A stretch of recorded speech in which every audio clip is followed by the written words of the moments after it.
Πολλές φορές φτάνουμε στο σήμερα και να ρωτιόμαστε γιατί υπεραναλύουμε κάποια γεγονότα ή κάποιες καταστάσεις στη ζωή μας, ώστε να οδηγούμαστε σε δυσλειτουργικές σκέψεις, οι οποίες έχουν άμεση επίπτωση στη συμπεριφορά του σήμερα και πολύ περισσότερο να επηρεάζουν ολόκληρη τη ζωή μας. 5 είναι οι βασικοί λόγοι που μας οδηγούν λοιπόν να υπεραναλύσουμε κάποια γεγονότα. Ποιοι είναι αυτοί? Ο πρώτος και ο πιο βασικός λόγος λοιπόν είναι ότι ίσως δεν μεγάλωσες σε ένα συναισθηματικό ασφαλές περιβάλλον. Δεν πήρες δηλαδή την αγάπη και τη φροντίδα που έπρεπε να πάρεις σαν παιδί, ούτως ώστε μέσα σου να οριμάζει, να μεγαλώνει ένας ασφαλής ενήλικας. Πολλές φορές ανέλαβες ευθύνες από νωρίς, πολύ μεγάλες ευθύνες, που δεν ήταν για ένα παιδί, ήταν για έναν ενήλικα. Είχες πάρει δηλαδή, είχες αναλάβει το ρόλο του προστάτη ή ακόμα, καμιά φορά, σε πιο δύσκολες περιπτώσεις, το ρόλο του σωτήρα. Ο δεύτερος λόγος είναι ότι είχες κριθεί αρνητικά σαν παιδί.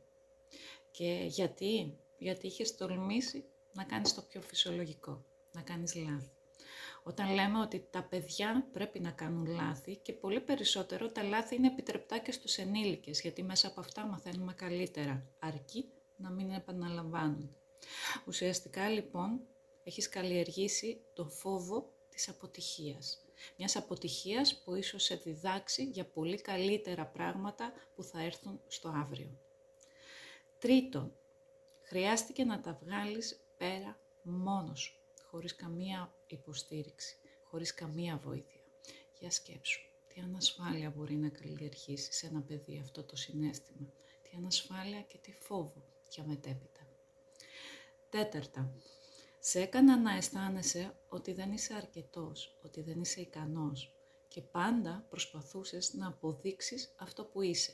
Άρα και στο σήμερα τι κάνεις? Προσπαθείς να αποδείξεις στους άλλους τι αξίζεις, ενώ δεν έχεις αντιληφθεί εσύ ο ίδιος τη δική σου πραγματική αξία. Και πέμπτον, συνέβη στη ζωή σου ένα τραυματικό γεγονός. Όλοι μας έχουμε ένα τραυματικό γεγονός, ειδικά όταν είμαστε παιδιά.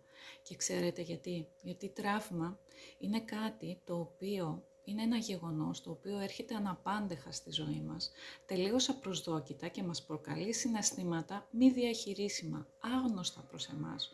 Οπότε τι γίνεται εκείνη τη στιγμή? Φοβόμαστε.